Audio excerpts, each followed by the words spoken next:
Peace, family. How's my family? All right. Good. That's right. Let me hear your warm black hands. Rub them together. That's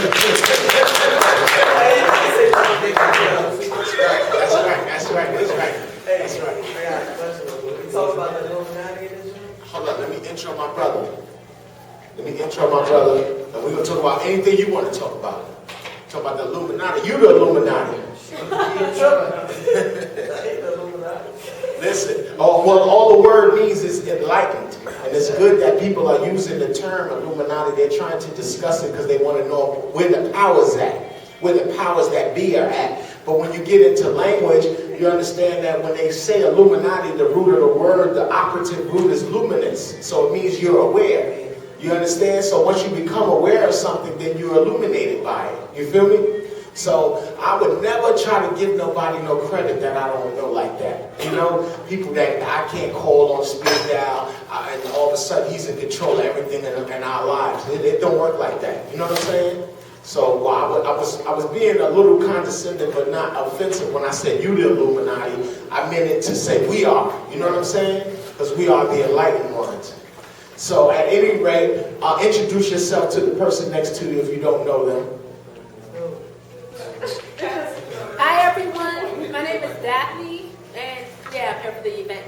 What's up, Dad? That's right. That's an awesome spirit. Okay. So now while our brothers are setting up the DJ equipment and whatnot, I do want to intro one of my brothers who came to do this awesome presentation. He's going to be with you for about an hour and a half, giving you some heavy information. The brother's deep. He's also an artist as well as a music artist. This guy's like a Renaissance man. He's a student and a teacher. The brother's also a clothing designer, and he also has a prime time network for the listening audience on the internet, on the Blog Talk radio show. He's going to tell you about, but he has a show called Know the Ledge that's aired internationally on every Tuesday and Friday nights. He's going to tell you more about it. All right, and a lot of awesome speakers come there and talk. So at any rate, if I didn't introduce myself to you, my name is Rashid. All right, you can call me Rashid. Cool? That's cool. Okay, that's what it is. All right. So put them warm black hands together and usher up our brother, the Red Pill. His name is the Red Pill. Usher him up. Thank you. Greetings, everybody. Welcome to the presentation, Hip Hop 2012 Summit. My name is Brother Red Pill. Today, we're going to be going into a lecture dealing with some of the subjects that have been popping up in the news lately. Most importantly, we're going to talk about Tupac. By show of hands, how many people are familiar with Tupac Shakur? How many people are familiar with the history of Tupac Shakur? How many people are familiar with the stance and the socio-political stance that Mr. Tupac Shakur took in life? Excellent, excellent.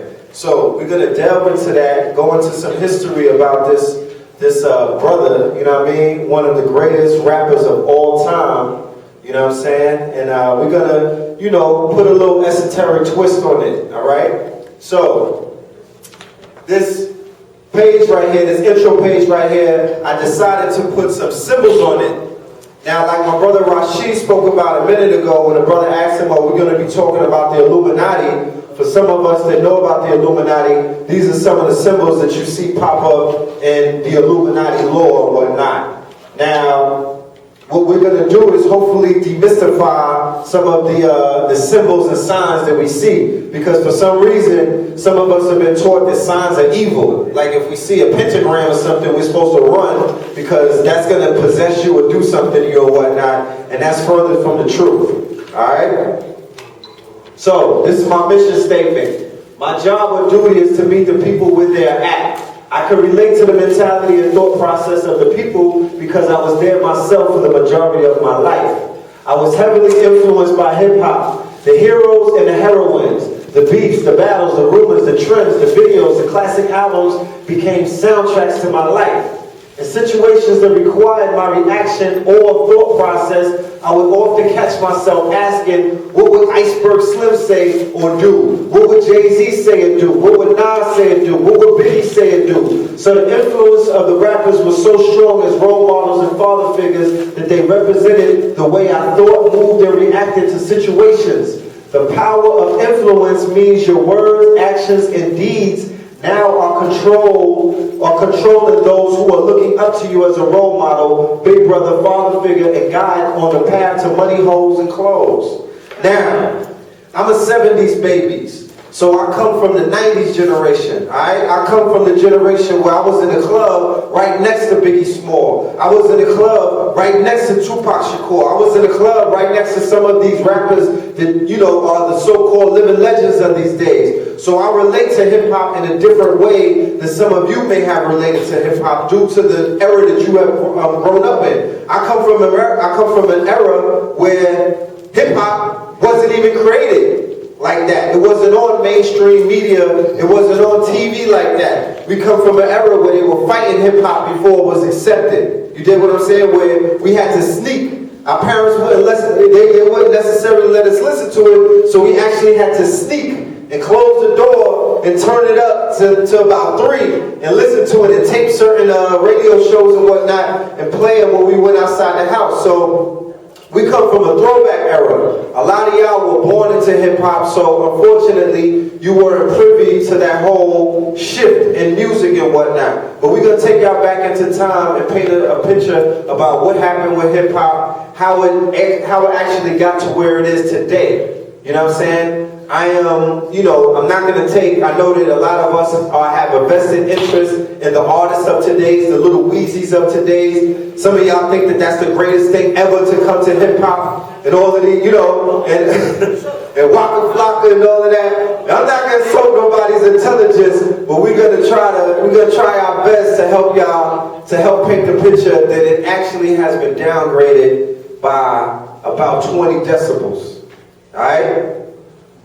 And this era that we came from, this era of hip-hop was so powerful that the powers that be, the ones that were in control of the record companies and the conglomerates, they made the concerted effort to basically dumb it down. You understand? They actually attacked the culture. So we're going to talk about that. This is just some images of me in my glory days, back in the days in the 90s and whatnot. That's me over there. And I attended a college called Sheepshead Bay in Brooklyn. I'm from New York. I'm from Brooklyn, New York. I was born in the Bronx, raised in Brooklyn, and got my consciousness in Harlem. Alright? This picture was taken in about 1992. You know what I'm saying? We was down with the whole boosting era, the low lights and whatnot. That's some of my clothes up there, low polo. You know, we used to go crazy for the polo stuff. We would run into stores and steal. You dig what I'm saying? That, you know, that's what we chose to do with our off time. Nowadays, people run around with their pants sagging. I don't know what they're doing. But back when we were young, wearing polo, wearing Guess and all of that stuff, wearing Tommy Hilfiger, you know, some of the trends that they following these days. Because when I look around, I see them basically doing the same thing. They got a thing for polo, but that thing goes all the way back to the 80s. You know what I'm saying? And, you know, that's what we came up in. But we were basically involved in setting trends. Okay? The trends that were set by the generation that I come from are the trends that have actually shaped society to this day. And to see it carry on still, where the whole, you know, where that's part of the culture, you know, it's something to be proud about. So that's us back in the days, whatnot. Now, by show of hands, how many people are aware of what social engineering is?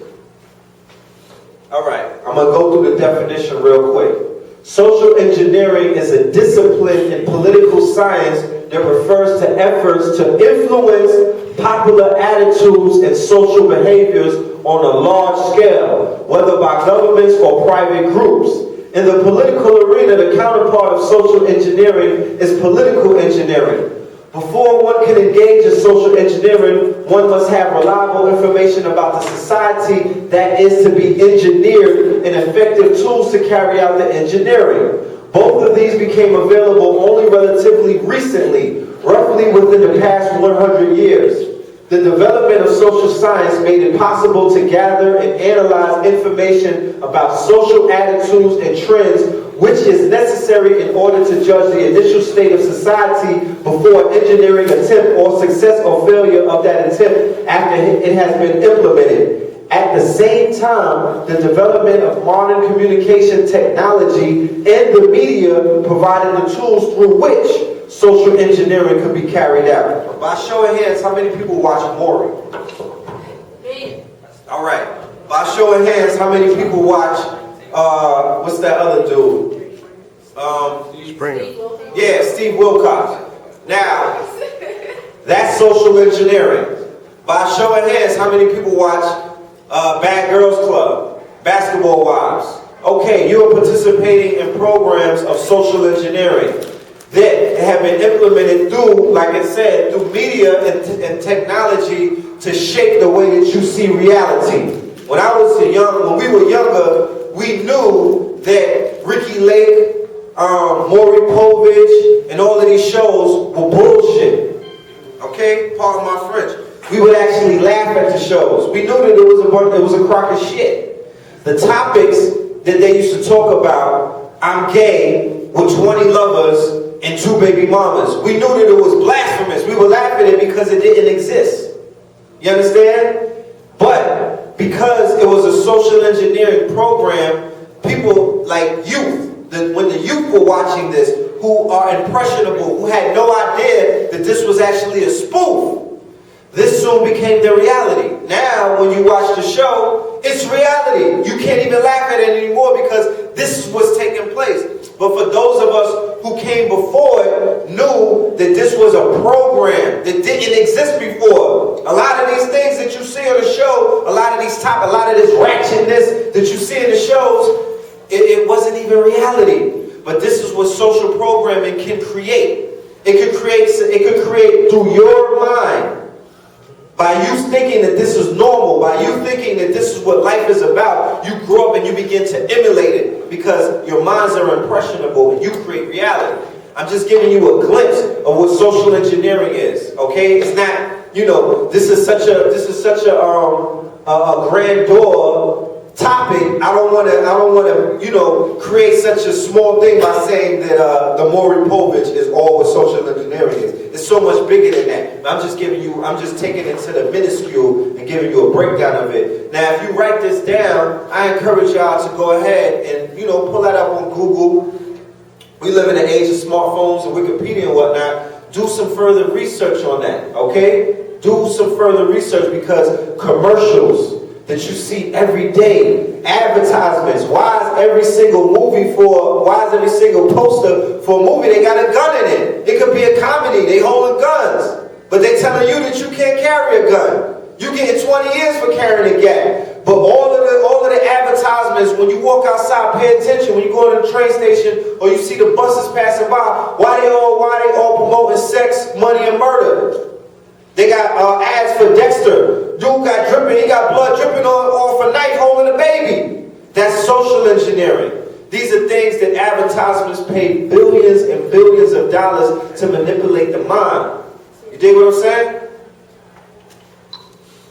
We also going to touch on synchromysticism. And synchromysticism is a study of coincidences, synchronicities, connections, esoterica, symbolism, and possible hidden agendas in all aspects of reality because everything is connected. The great divine speaks through signs. Now, I hope I'm not going over the family's heads tonight, you know what I'm saying? But we're going to get a little deep tonight. You dig what I'm saying? Because I want to challenge y'all to think. This is all about thinking because knowledge is power. So I'm bringing y'all some power tonight by bringing y'all some knowledge. Alright? But this is real. I'm sorry, how do you say that word? Which one? The big one. Synchromysticism. And I encourage y'all, real talk, that's a key word. So I encourage you to write that down and do a little bit of further research on synchromysticism. Don't worry, it won't crash your computer. It ain't gonna jump out to your screen and bite you and whatnot. It's good to study these things because, believe me, it is taking place in the reality that you live. It's going to help you understand what is going on in the world around you. Because we are living in strange times, if you didn't know by now. we are definitely living in some strange times. And what they teach in these college courses is not going to prepare you to understand what's going on in these strange times. Now,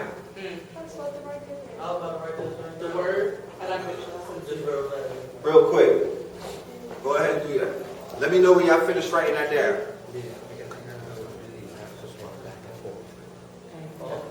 All right. Now, the subtitle of this lecture is Thug Life. The hate you gave little infants fucks everyone. Made popular by Tupac Shakur. He had it tatted on his belly. Alright? A lot of people, they screaming Thug Life, but they never have been shown what the acronym means. They never really reflect on what that acronym is. The hate you gave little infants fucks everyone. And I put the young God Trayvon Martin and both of his pictures next to Tupac because as we could see, the young God had Tupac's spirit. You know what I mean? He had that fuck the world attitude. And when they began searching through his Twitter and his MySpace pages, the right wing, the Fox News and the right wing pundits tried to throw him under the bus and call him a thug. And call him and try to justify what happened to him because they had pictures of him throwing up the bird and giving the world that middle finger. But little do they know that this is an attitude that many of the youth carry within their heart. Because of the hate that was given to them is fuck the world. Pardon my French. Alright? More images of Tupac Shakur. Alright?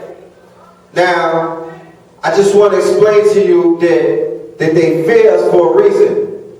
Alright? This whole Trayvon Martin incident, really, it has so many factors to it, but when it spoke to mostly was fear. The fear that they have of us. The black man more specifically. Alright? So, let's do a little brief breakdown of who this man was. It's Tupac Amaru Shakur. We're going to get real deep into the history and the meaning behind Tupac tonight. Alright? Tupac Amaru Shakur was born on the East Harlem section of Manhattan in New York City. How many people know that he's from Harlem? That's interesting because a lot of people think that he was a West Coast, born and raised and whatnot, that he didn't hail from New York City. He was named after Tupac Amaru II, a Peruvian revolutionary who led an indigenous uprising against Spain and was subsequently executed. How many people know that? Alright, we're going to touch on that a little further in the lecture. His mother, Afeni Shakur, and his father, Billy Garland, were active members of the Black Panther Party in New York in the late 1960s and early 1970s. He was born just 1 month after his mother's acquittal on more than 150 charges of conspiracy against the United States government and New York landmarks in the New York Panther 21 court case. By show of hands, how many people know the history of that court case? How many people know about the Black Panthers? Alright? For somebody to beat the court system in the 1960s as a Black Panther, 150 charges, and to be acquitted with a baby in your stomach, who the hell is Afeni Shakur? We're talking about a powerhouse right there. We're talking about a legend. That was not, that wasn't really easy to do in the 1960s during that whole Black Power movement era. Okay? His godfather, Elmer Geronimo Pratt, a high-ranking Black Panther, was convicted of murdering a school teacher during a 1968 robbery. Although his sentence was later overturned, his stepfather, Mutulu Shakur, spent 4 years at large on the FBI's 10 most wanted fugitives list beginning in 1982. Mutulu was wanted in part for having helped his sister Assata Shakur, also known as Jawan Chesimard, to escape from a penitentiary in New Jersey where she had been incarcerated for shooting a state trooper to death in 1973. Mutulu was caught in 1986 and imprisoned for the robbery of a Brinks armored truck in which 2 police officers and a guard were killed. Alright, when I seen a whole bunch of movies dealing with us, Black history in the 50s and the 60s and whatnot, and all I see is movies where, you know, our people were apologizing and walking around, you know, yes sir, yes ma'am and everything. They'll never...